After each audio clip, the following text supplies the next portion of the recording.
estudio de café, sí, online. Y hoy estamos conectados con una persona que a mí me ha abierto la mente, a mí me ha inspirado para hablar cada vez más de nuestro concepto café sensible. Vamos a hablar con una persona que tiene un trayectoria muy largo en el sector de café. Él ha creado varias compañías, también su compañía de tueste, de formación, también incluso una compañía de importación y exportación de café verde. Y sobre todo su último logro fue alucinante porque nuestro invitado especial de hoy es Mikael Jasin, que él es el actual campeón del mundo de barista. Hoy vamos a hablar sobre café, pero no solo sobre café. También vamos a hablar sobre la sensibilidad, el desarrollo de la sensibilidad, el desarrollo de nuestra percepción a través de, por ejemplo, la meditación como herramienta. Voy a hacer algunas preguntas más en profundidad, pero nada más, nada menos. Vamos a llamar al escenario Mikael Jasin. ¿Cómo estás? Hey, good, bien. How are you? So good, or Yeah, look, so good.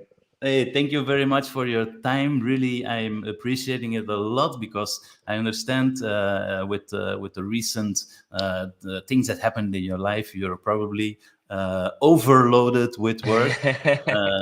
Recently, you told me also that your wife is preparing for the championships in Copenhagen of Coffee and Good Spirits. So we're gonna use this time very well. But I know also that you have your techniques to deal with all this stress going on in life, and probably we're going to talk about this. But first, congratulations very much because you're now this year the World Barista Championship champion of 2013. Thank you for your time. How are you? Good. Thank you for having me, and thank you for bringing up such a important topic and also related to the competition, but not a lot of people talk about this part of the competition. Normally, it's all about coffee and the techniques, but not so much about the preparation beforehand. Right, and that's probably one of the most important things when you are a barista and you want to reach a certain goal. You have a plan, but in that plan is a lot of technical aspects. But there is also a preparation of the person himself. And I saw in your presentation, and all the world was seeing in the presentation, that I think for the first time in the history of the World Championship, somebody connected with that preparation time and also with that preparation of your personal development. For me, maybe to get a little bit in context for the people that maybe didn't hear about this concept, what was really going on during the presentation that for you was different but very important to mention in relationship with that sensibility that you developed or So showcased? the topic was mindfulness, and it's funny. I was trying to, after WBC and everything, I was trying to find what mindfulness is in Indonesian language. Couldn't find one. And that just goes to show that it's not very commonly talked about. There's some words or some explanation about it, but mindfulness is one word in English, right? In Indonesian, it's not one word. So I don't know how it is in Spanish, but it just goes to show that it's something that is quite new. So we talk about it in competition, and part of it was we were trying to find something that was innovative and new to talk about in competition, because we know we wanted to win. We knew we wanted to do well, and to do well or to win, you need to present something that is very new. And new in coffee does not always mean the most advanced technology, the most advanced extraction tool, but also how you enjoy coffee, right? And maybe we can talk about this later on, but at that point, I was competing for 10 years. And through these 10 years, there were a lot of things, right? There were a few ups, but a lot more downs. And through these up and downs, I was burning out, and I had to step away and sort of try to figure out what I wanted to do with my coffee career. Did I still want to compete? Did I want to compete? And if I want to compete, what was my reason behind it, right? Because it takes a lot of resources, energy, time, money to do coffee competition. So then through doing that and through my competition journey, I learned a few things, a thing or two about being mindful, and a few breathing technique, a few sort of technique that helps me center myself. I didn't really understand it at that point until maybe about 4 or 5 weeks before WBC, where I was really stuck, and I realized that I can actually talk about mindfulness, something that I've been practicing for a while, and it's I didn't know I could talk about mindfulness in coffee, but we found a sort of like a silver lining on how to connect the practice of mindfulness and how we can use that to approach coffee competition. So maybe let's start there.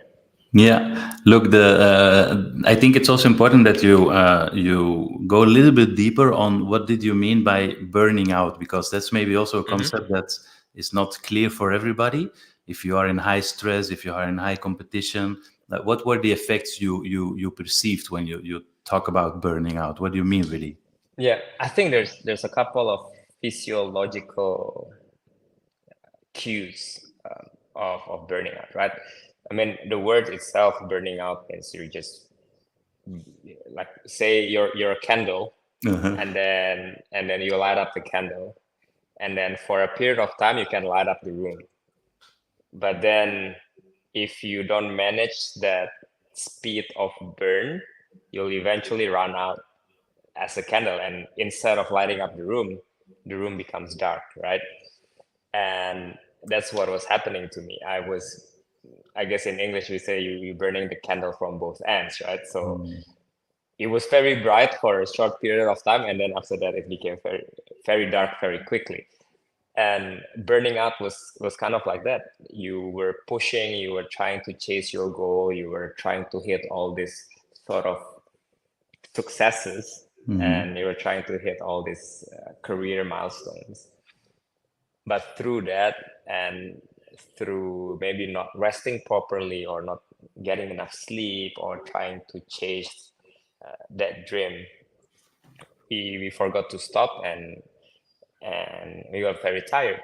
And I guess physiologically, I guess for some people it's different, but the most common thing is that you always feel very tired. You feel not motivated. You don't want to get up in the morning. You don't want to get out of bed. Something that used to give you a lot of joy became a source of stress to you. And that's what's happening to me. Yeah. So you really mean you got, like, they call it a burnout. So with all those effects, and you were like, okay, I don't know what to do now. When was like the moment that you got to some light again? Where did you find the idea of starting to meditate, or starting to doing this type of practice? Yeah. So I've always done some type of mindfulness practice. Since 2018, this was before I won my first national championship. I won my first national championship in 2019, but 2018 was the last time I lost. Okay. Or didn't win, right? My national. So I lost 2018. I came second in the nationals, and by that point I have placed second, I don't know, I think 4 times or 3 times. So I was tired of coming second. So I knew I had to change something, and I knew that was not to make better coffee, because I could make better coffee. I could make better milk drinks and signature beverage and all that. but I knew something inside of me was blocking me, like sort of like I was limiting my own success. Yeah. So the first mindfulness practice that I did was to actually visualize. I started visualizing. I started having a more positive dialogue to myself that, oh, I can do this. I deserve to be a champion. I want to be a champion. And because I want to be a champion, I had to work harder than everyone. I had to put in more hours. I had to sleep less. I had to do all this and that. And then also visualize, right? Like closing my eyes, imagining that I'm lifting up my trophy. I'm imagining winning. I'm imagining executing things well. So that was my sort of first encounter to mindfulness, like a more, it's like projecting the goal. like projecting the goal, like more looking forward, like looking to the goal. And then through doing that, I guess I sort of kept looking to the future, which was a possible future, but then kind of forget the present. You know, like I kept thinking about what's next, what do I have to do to become better, what do I have to do to become better, without really trying to find a good foundation to start looking forward. And that's why I was burned out, because then if you keep sleeping for 4 hours for 5 years, then you'll burn out, right? It's just bound to happen, right? You can do it for a period of time, and sometimes, you know, entrepreneurs, people who really want to work towards something, yeah, there are periods of time where we have to sleep 4 hours for maybe a few weeks, but you cannot do it for extended period of time. Yeah. So the sort of, I think the tipping point was after my WBC Milan in 2021. There was it was something that was very personal to me.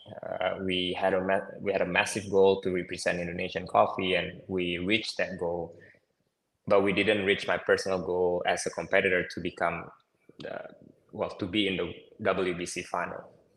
So that's when I was like, oh, I don't want to do this anymore. I need to, well, not that I didn't want to do it anymore, but it was more like I cannot do it anymore right now. Like I had to, I knew I was gonna come back someday. I didn't know the date, I didn't know when, but I had to step away.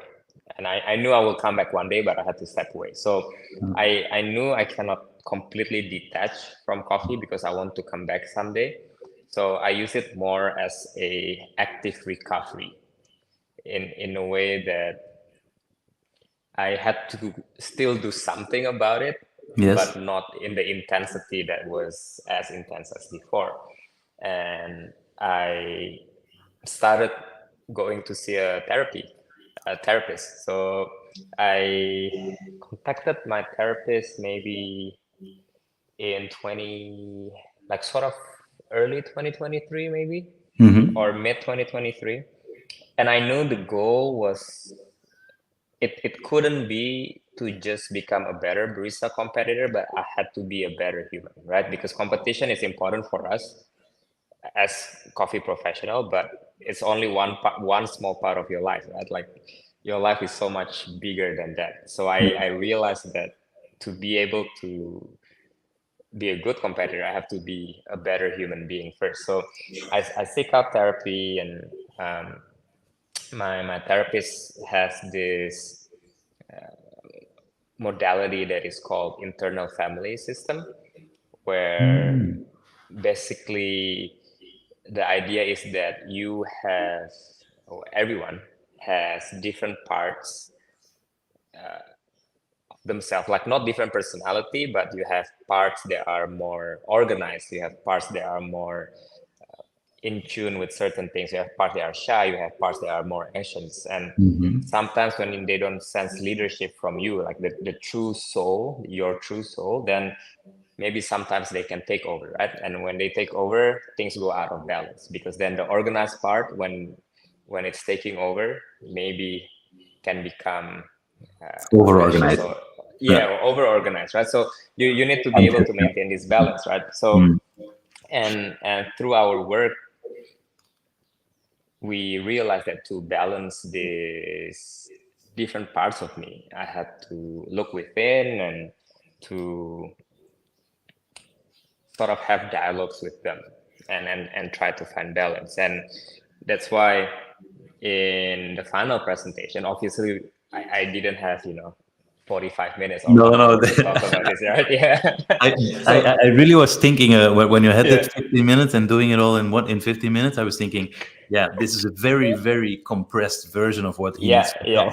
tell. Yeah, so it's like I had to sort of oversimplify it a little bit just to Uh, really sort of have a executive summary of what it is, right? But really, we to be mindful, we have to balance the mind with the body, with the soul, right?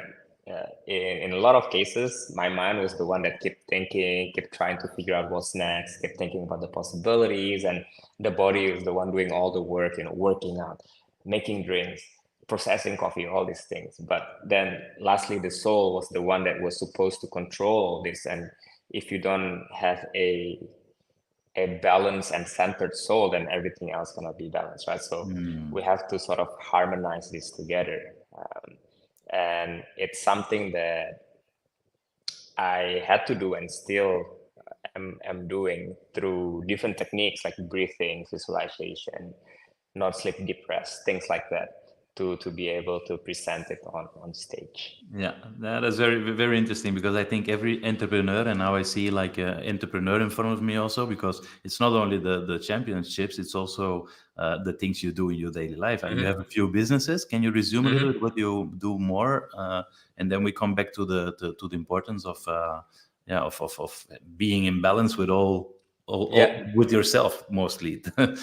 yeah, yeah, yeah. So just shortly, I ended up doing almost from seed to cup in coffee. So we have a green bean company that sort of deals with coffee from post-harvest processing until it becomes green beans, and then we sell it.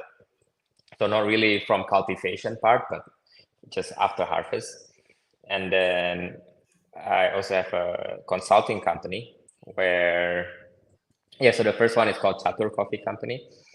And then we have a consulting company that works with coffee brands, coffee machines, syrup company. We do recipes, so that's also a good coffee company. And then we have a retail business to showcase all this other work that we're doing called Oma Cafe. So Oma Cafe is a experience-based coffee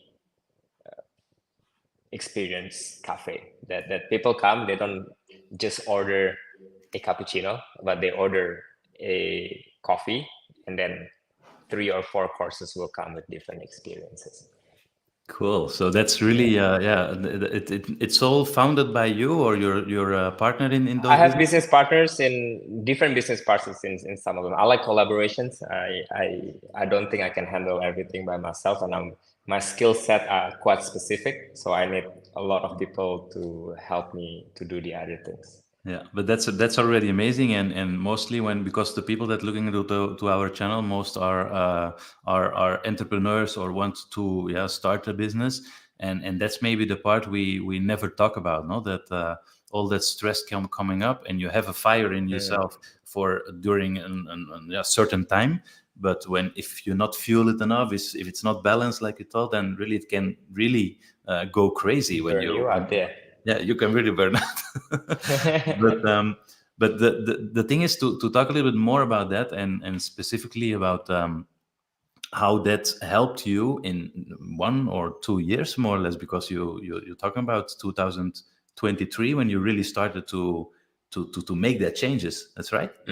Okay, so but just to put in context, I just remind me that the way I knew about your presentation was through a friend of mine. He's Mark Tormo. He lives in India, and he lives in a place where there is also. Have you been in India already or no? Yeah, I've been to Bangalore and Chikmagalur. Yeah. Okay. So, but Yeah. he lived. He well, he and he's like very into the sensibility and the personal development also. And he told me, Kim, you need to look to this presentation. He's the first guy that's talking about those types of concepts in a barista presentation. And maybe to put a little bit of contrast on it, what are you seeing in the barista or in the coffee industry that maybe is, I would call it, maybe it's not so sensible to some parts, and Yeah. because you're like proposing a more sensible part, I see. Yeah. Where do you see the biggest contrast in the industry? If you know from Mm. the seed to the cup, you had a lot of experience. You want to talk a little bit about that? Yeah. I I might not be the only person who talk about mindfulness or struggles.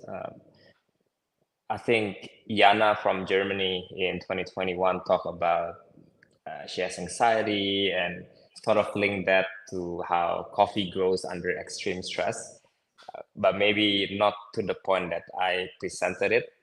But I definitely, my presentation was somehow inspired by that as well. And I know a couple of people who sort of briefly mentioned about struggles, but I think what we did was to really incorporate it from every step of the way. And I think that's why it became the presentation that it was. But yeah, in general, I think not only coffee people, but hospitality workers, chefs, bartenders, wait staff, we all had to work in high pressure environment. Kitchen is very stressful, bars are very stressful, and we all work long hours. And a lot of the times people don't get paid well, right? Maybe if you live in Melbourne, maybe if you live in Zurich, you get really good pay. But in Latin American Yeah, but then your Central expenses America, are yeah, exactly, right. But in Indonesia as well, baristas or chef, they don't make yeah. the same amount of money that chefs make in the Western world. So it's definitely an environment where you can get really stressed out. And I guess there's just not enough people talking about it. And obviously there's still a lot of stigma around talking about it. And it's getting better. A lot more people are talking about it. And yeah, one of our goal about sharing my experience with burnout was to also do this, right?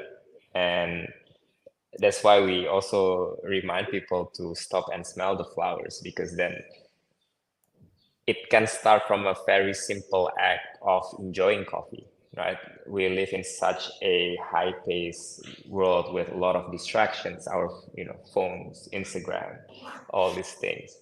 And you can have the best coffee in front of you, but if you just scull it and then you go and do other things, that coffee becomes very mediocre, right? Like you don't stop and appreciate it.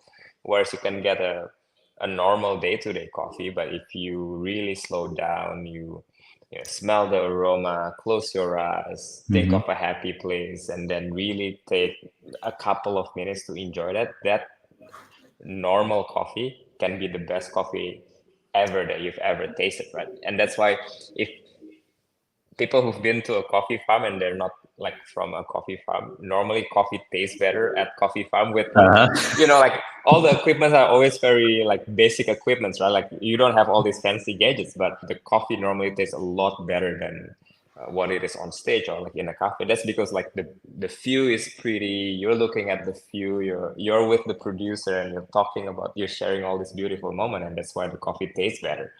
So yeah, I think as a whole, we need to slow down a little bit and enjoy our coffees a bit more. Let's talk about taste, because that's really the thing that inspired me when I was connecting for the first time with meditation practices, with slow movements that we do as exercises to connect more with that sensible part in ourselves, no? To have really more presence of all what's happening inside also your our body, because I think it's not only mindfulness like you say in your presentation, it's really be present what's happening in your body in the moment that you're doing the things. And if you're on high pressure, it's very important to be very grounded and very present with every little thing that happened. But when you taste coffee and when you experience the drinking of coffee, it's also when the more present we are, the more, for example, if we do like a practice or a meditation just before cup tasting, it's completely different than coming from a stressful situation, going into the cupping room and try to discover some flavors, no? And that's what connected with me in that world of meditation and being more present. You know? Before you asked me if they have in Spanish a word to traduce, yeah, and I don't think so. So in Spanish, it's also a quite difficult topic maybe to talk about. But I can in English we can talk also about being full presence, no, like being like presencia total, no, like really being there at the moment, in the moment. And sometimes it sounds a little bit like crazy, but it's just like you showed during the presentation, like having a few seconds of interiorization and then go to the act. So I love that concept. But let's connect it with flavor and with cup tasting.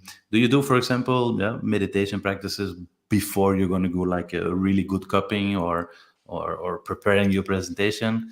Like, can you talk about a little bit about that connection with flavor and presence? Yeah, for sure. Like trying to be in the present will definitely make everything better.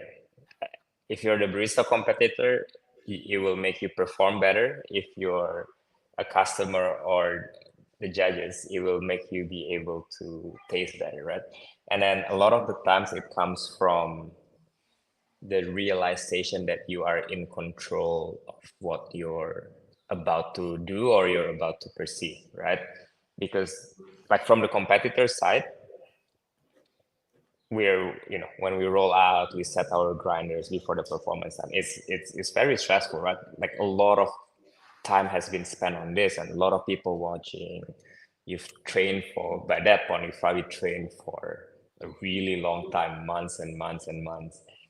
So there's a lot riding that, there's a lot of stress. And if you just go in cold, like if you just start your timer call time, there's not enough time for your emotional brain and your rational brain to integrate, right? Because then it's sort of like a flight versus fight type of response, right? It's a very high anxiety environment, so your fight and flight kicks in, right? So you need to take a moment and be mindful and try to feel the air on your skin or feel your feet touching the ground to remind yourself that, oh, I'm in control. Yes, I'm nervous, but I've done so many hours of practice that I can do this, right? So that's sort of like you connecting your emotional and your rational mind together. So that's for the competitor, but also for the judges, they're experiencing the same thing, right? People might think that judges are supposed to be this great, all-knowing, all-powerful being, right? But they're also human and they're also stressed, you know, like as a judge, you have to write down so many things. And then like, especially WBC finals, the competitors are very experienced competitors or like great competitors. So they say a lot of things, right? So they're in a high pressure environment. And if you give them coffee while they're still writing and they're stressed, I'm like, I have to score this, I have to write this down, then they will not be able to taste your coffee properly, right? So with what we did, we are very conscious about that. So we ask them to write things down and then just don't write anything at all. And then do the techniques that people normally do for meditation or mindfulness, right? Close your eyes. So you limit the sensory input that they put in their brain, and then take a couple of deep breaths. Scientifically proven to slow down your heart rate. And when your heart rate slows down, you're less anxious. So that when they open their eyes back, they're a lot more present, a lot more calm to be able to enjoy the coffee, right? Now, this is obviously a risky move because then great coffee tastes better, bad coffee tastes worse, right? So we Yeah, they also get had more to make sure, sensible. yeah, That's yeah, right. exactly. Like they become a lot more sensitive and more sensible, right? So yeah, as you say, like with cup tasters, it's definitely cup tasters is not about which one is good, which one is bad. It's just which one is different, right? So you'll be able to pinpoint the differences a lot more. Yeah. Yeah, no, really, it's amazing. It's because there is a lot in your presentation. I saw it a few times, and a lot that we can, yeah, profundar, no, profound Yeah. more. But especially the thing about before a cupping exercise or the tasting exercise, getting that moment of connection with just like you say, when we do cupping, sometimes I do the same. We close our eyes and we say, just feel your feet, your complete feet touching the The ground, and then ground. it's like Hmm. uh, directly the ambient of the room changes. It's like the, Yeah, for oh yeah, sure. that's right. Yeah. I have feet on my Yeah. to stand on.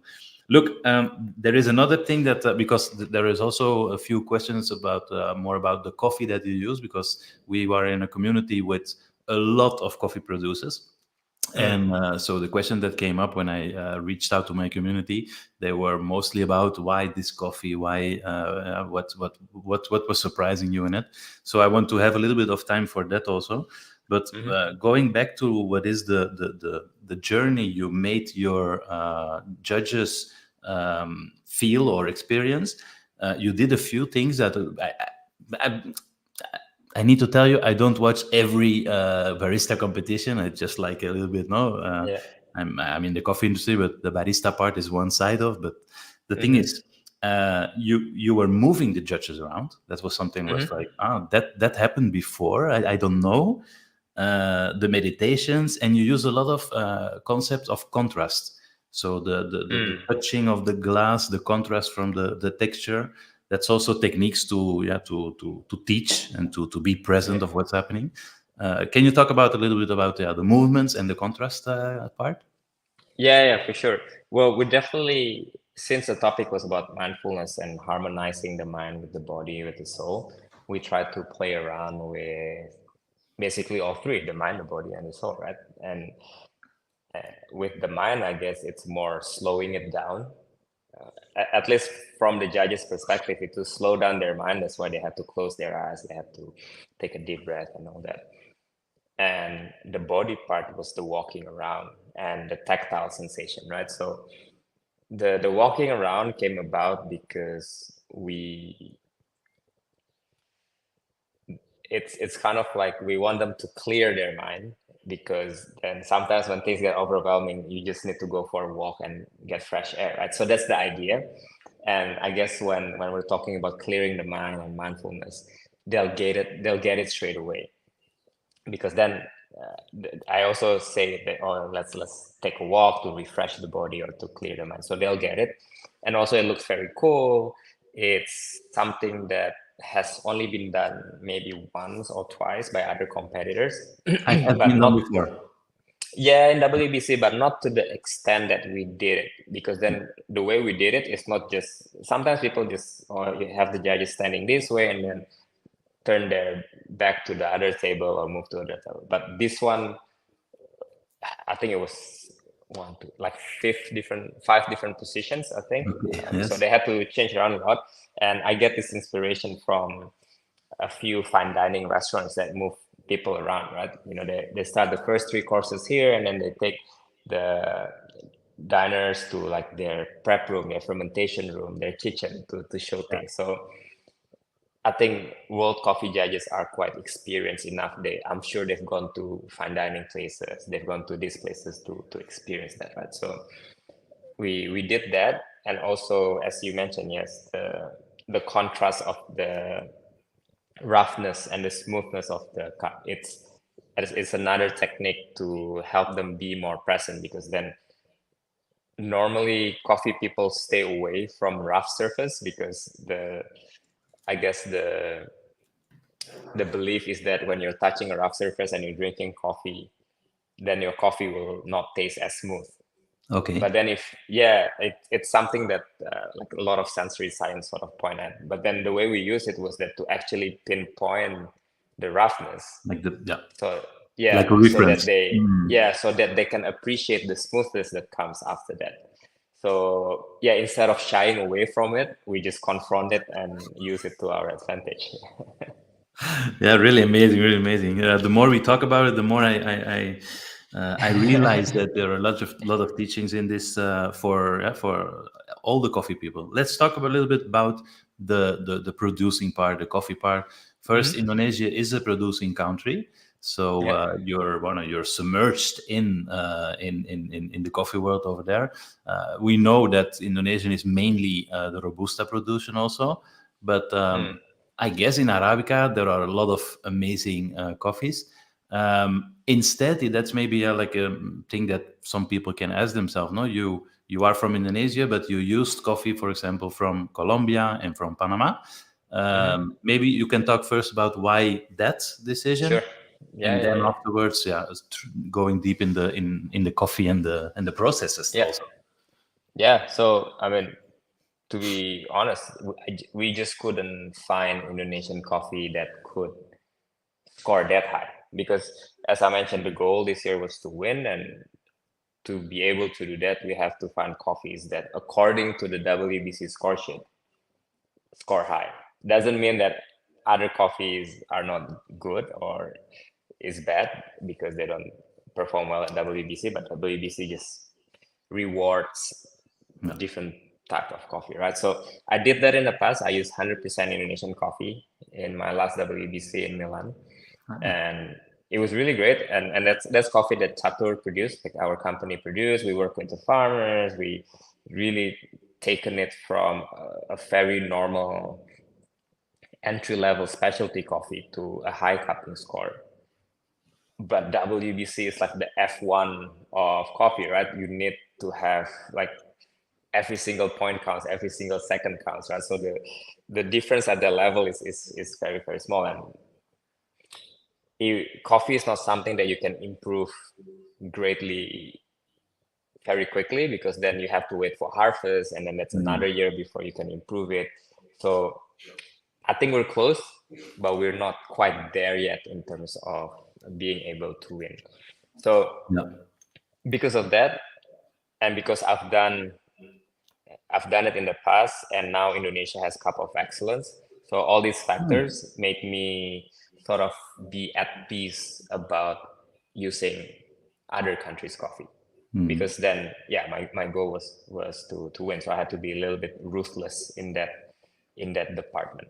And not just Indonesian coffee, a lot of other countries' coffee didn't make the cut as well, right? So obviously Colombia in the past maybe 5 years has been the most used and the best performing coffee at WBC, just statistically, and the other one is Panama, right? So for two very different reasons, and that's why I talk about it in the presentation as well. Like Colombian coffees, the Colombian growers and processors, they spend a lot of years, a lot of resources trying to find innovations that can make their coffee from tasting okay, like mediocre, to tasting really great.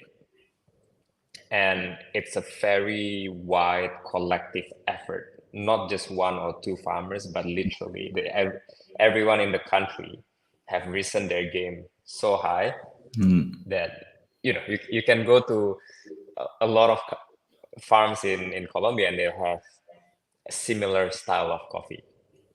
And that's why we use Colombian coffee to represent the mind and the body, because then you use a lot of brain power, a lot of your mind power to take a simple coffee and make it great. Yeah. The Panamanian coffee, on the other hand, and the way the Panamanian geisha growers do it, is to try as much as they can to showcase the varietal specific flavor of geisha. They want it to be more floral, they want it to be more citrus, they want it to be more clean. So it's they're all trying to make their coffee better, but one is trying to make it better by adding flavors.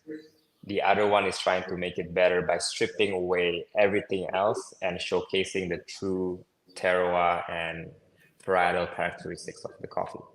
And that's why we use Panamanian geisha as the reflection of the soul, because with the soul, once you strip away everything, you need to have a very balanced soul to be great, right? If your soul is not balanced, if your soul is not clean, then it's very easy for you to be swayed away by the challenges of life. So it's very poetic. It's something that couldn't be easily expressed in 15 minutes. But yeah, as you say, like we can unpack it for hours and we can still have things to talk about. Yeah. Let's go. Like my book. I'm gonna teach you a little bit of Spanish. My book Sure. is called Al Grano. Al Grano. Algrano. Yeah, this is my book, and Uh-huh. Al Grano means like traducing to English. We go to the point. So every Right. time I'm doing like an interview or I'm talking with people, and I feel we need to move on. I say Al Grano. Right. But the thing is like that. Yeah, but I respect really your time, and so when you say it's enough, it's enough. You know? But we put a maximum, and we do everything inside this time to explore Sure. this nice yeah, experience you gave the world through coffee. You're talking about, and that's maybe one of the most impactful things that made me feel like, wow, yeah, this is really interesting. You told in one moment, I don't know if it was in an interview or something, that you want to reach a goal of, well, that's the experience of life and the experience of being mindful through coffee. So you use coffee as an As how a do you call that? vehicle. As a tool, yeah, as a tool As a too. tool. No, Yeah. can you explain a little bit about that? And then Yeah, we for go back sure. to the coffee, to the variety and the Colombia, because for sure the Colombians are looking here like talk more about the Colombian coffee. But yeah, I like that tool concept of coffee is a tool to reach what for you. Yeah, I think I always say, and maybe not this WBC, but before, and it became sort of like a guiding phrase for us at Qatar and my other businesses, that coffee is an agent of change. It has this power to change lives, right? And that's when we use coffee as a tool to do this. And why coffee? Why not everything else? Because coffee, I feel like, is the most universal tool that you Mhm. can do it. Alcohol is another tool that is great. People, like it's very joyous. People like it. People drink it, and it's always very social.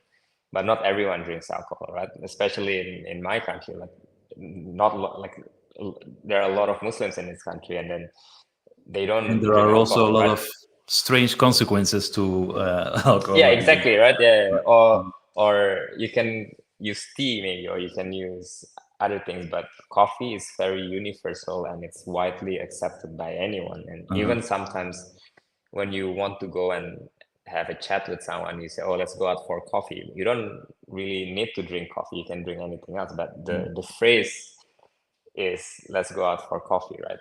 So yeah, it's something that I intentionally use, like coffee. I intentionally use it as a tool to deliver a much bigger message, be it mindfulness, be it, oh, hey, there's actually a community of Indonesian coffee growers back home who done all this great work and they need a platform, a global platform, or to deliver other things. And that's why it's very important. And it's a great tool to deliver your message for sure.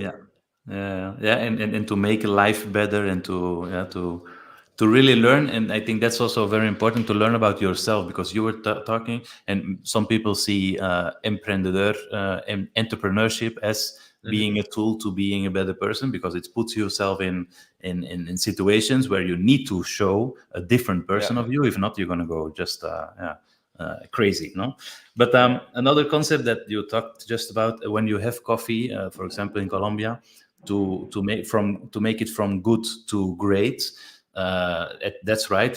A lot of things has to do with the terroir concept or attribute, and that's maybe like you told us. Panama is more focused maybe on that one, terroir, the variety, the geisha, But in Colombia, and I can really agree with you that since 5 years, more or less 6 years, there is a big movement of improvement through coffee processing. Yeah, and you used a coffee that was from a variety, the Bourbon Ají. That technically seems not to be a Bourbon, but the Ají concept is very interesting.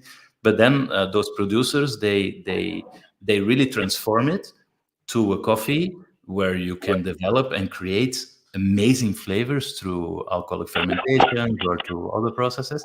Can you talk a little bit about that? What's curious about that? What make you, connecting with that concept of fermentation and controlling the fermentation and creating flavors through fermentation?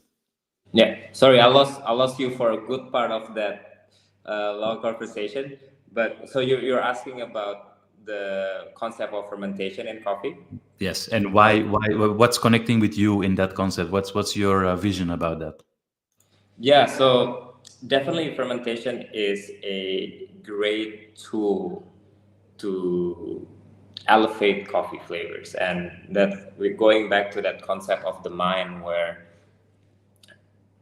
you have to find ways and use your mind and control the fermentation, because in coffee traditionally until quite recently fermentation are left sort of wild fermentation, right? We harvest the cherry, put it inside a tank and hope for the best, right?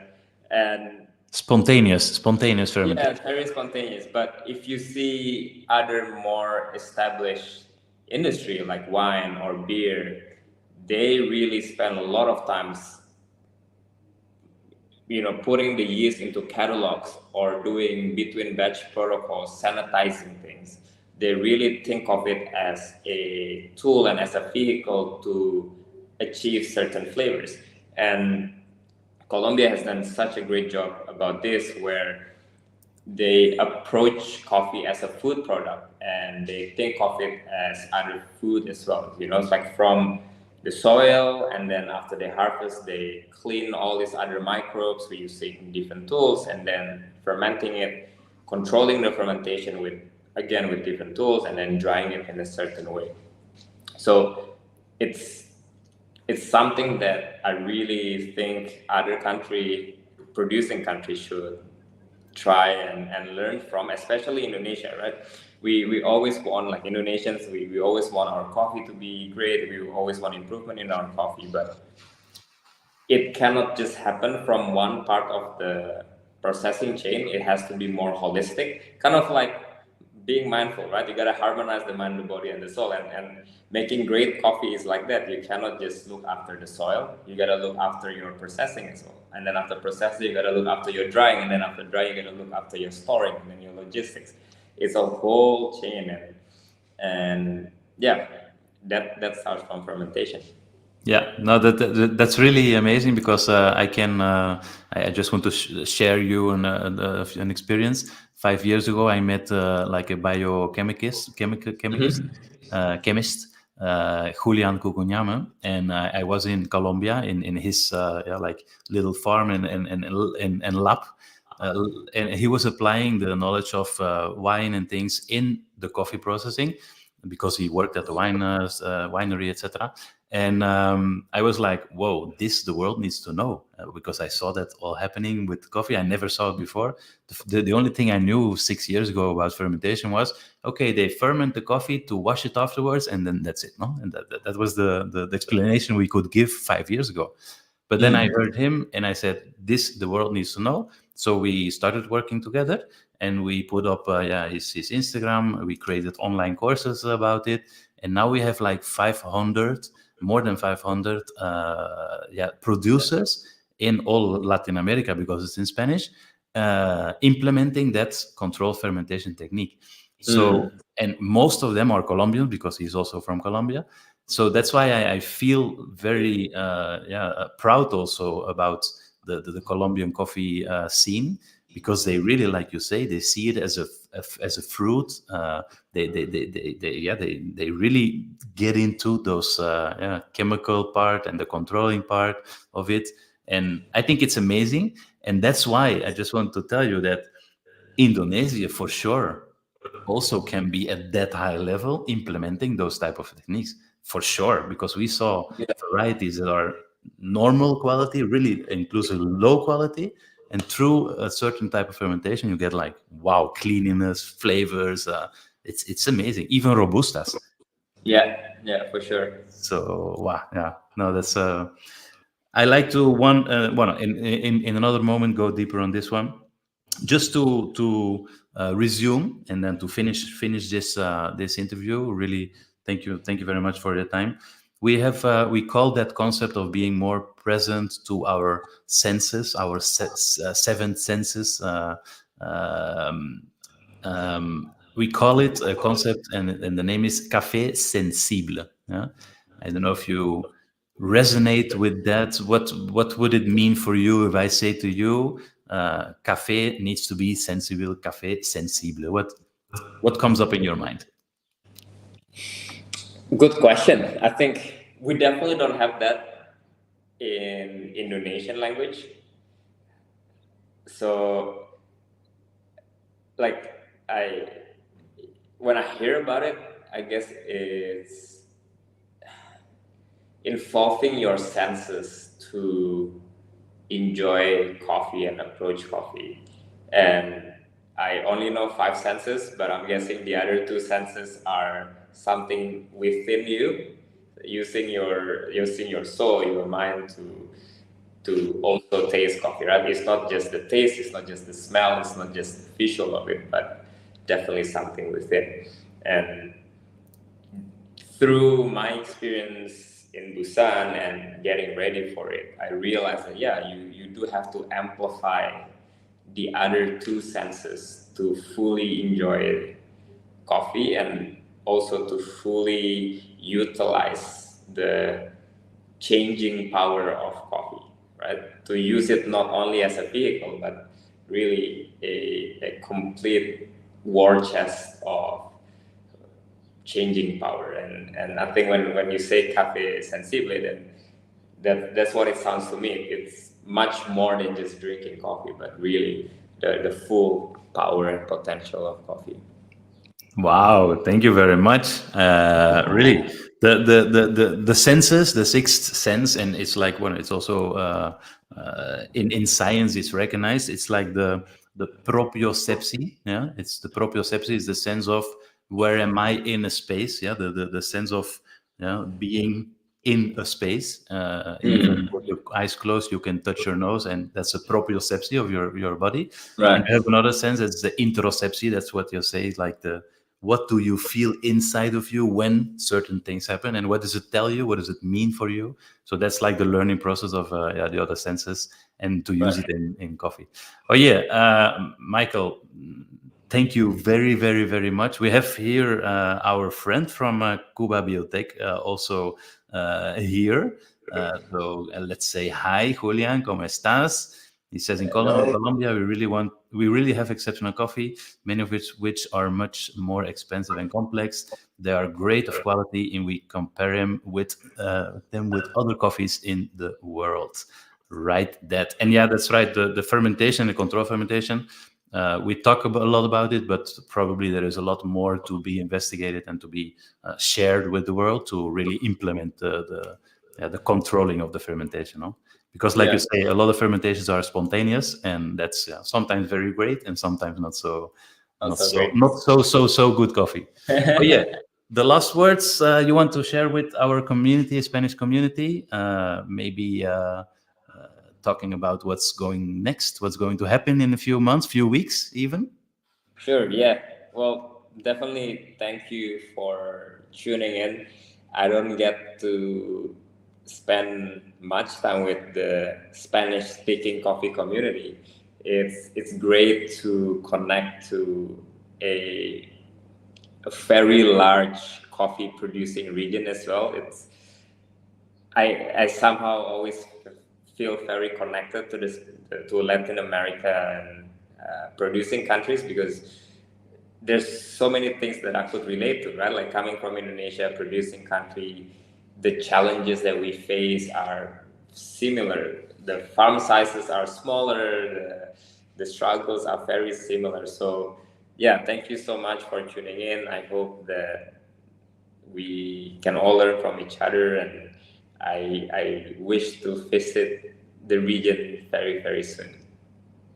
Thank you very much. See you soon, and see you in Europe in a few weeks. Yes. Also, good success with the preparation of the championship of your wife's presentation.